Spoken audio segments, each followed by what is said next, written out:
Hi, my name is Carlin Griggs, and this is my crop evaluation for greenhouse management. This is just an overview of what I'll be talking about. I'm going to talk about the plants that we planted, I'm going to list those out, and the growing process and activities we did, what worked for me, and what I would do differently. So these are all the plants that we potted up. The poinsettias and Gerber daisies were our main crop, but we also had monsteras, some pansies, ornamental kale, cabbage, lots of flowering plants, like perennials, annuals, and a variety of succulents. So these are some pictures of my plants. The poinsettias on the left were my favorite crop. I love growing those. And then the monsteras and petunias and verbenias are the pictures on the right. The growing process and activities we did, we watered at least three times a week. A lot of times we also sometimes we would take turns like covering for each other on the weekends or whenever we could just get out there to the greenhouse and do that. But we also pinched the flowers from the ornamentals as we needed. I loved that part because flowers are basically my favorite thing ever. We also used Jack's 515 fertilizer. I did that about 3 times a week on all of my plants from the start.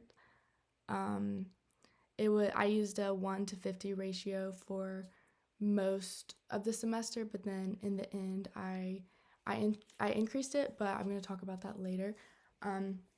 We also did a little experiment with a plant growth regulator.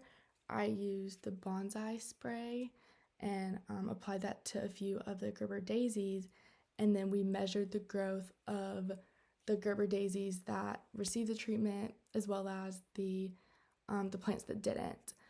And we also took EC and pH from the poinsettias and Gerber daisies throughout the semester. And yeah. Here's some more pictures of my plants. As you can see, I literally saved almost every flower that I pinched. I loved drying them out. I do that with like random flowers too that I just pick from places as I go through life. Anyways, then those are my ornamental kale and cabbage, pansies, the aster. Oh my god, I love aster. I think that is so pretty. And that pink is my favorite color, so it was just perfect for me. And then the last picture are my Gerber daisies when they're still in the little cells. And yes. So this is a quick summary of my Gerber daisies and how they responded to the bonsai spray. I wasn't shocked that the treated daisies were not taller than the untreated. I expected them to be also smaller than, though I expected the width to also be smaller than the untreated, but the width was actually larger, which does make sense since they just kind of grew out instead of up. These are some things that I think really worked for me, or just worked to like make my crops a little bit better than what they would be. I increased the fertilizer ratio on my poinsettias towards the end of the semester. I actually did that, I think the last week in November, and I did that. Well, I changed it from 1 to 50 to 1 to 100, and I did that because I really wanted the color to change quicker and more on time for Christmas. I also increased the fertilizer rate for my Gerber daisies because they were not looking very good. And so I was like, uh, I'm gonna, well, they were showing signs of nitrogen deficiency.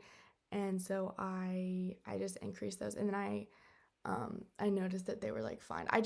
I simply just like applied a larger amount of fertilizer. Like I would just stand there longer. And then I really liked the white fly traps that I put in, one in my poinsettias and then one in my Gerber daisies. I feel like I saw a lot less white flies after I did that. And then I corrected my watering schedule. In the beginning, I was only watering like twice a week, and I was just kind of going off like when I thought they needed water rather than like a consistent watering schedule. So I do regret not doing that from the start. But once I changed it, it worked. These are my succulents. Those were so fun to watch them grow. They're so cute and little in the beginning, and then the second picture, I just think they're so beautiful, and they made the best gifts ever. And more of my Gerber daisies. So those you can see like kind of the symptoms of nitrogen deficiency on the left and the middle picture. So I again just like literally stood there watering and applying so much fertilizer to them for a lot longer. And I think, I mean, yeah, the last picture kind of shows that, and they look really pretty. What I would do differently, this kind of touches on some of the things I've already talked about, but I would apply more fertilizer to the Gerber daisies sooner, um, so they didn't turn yellow.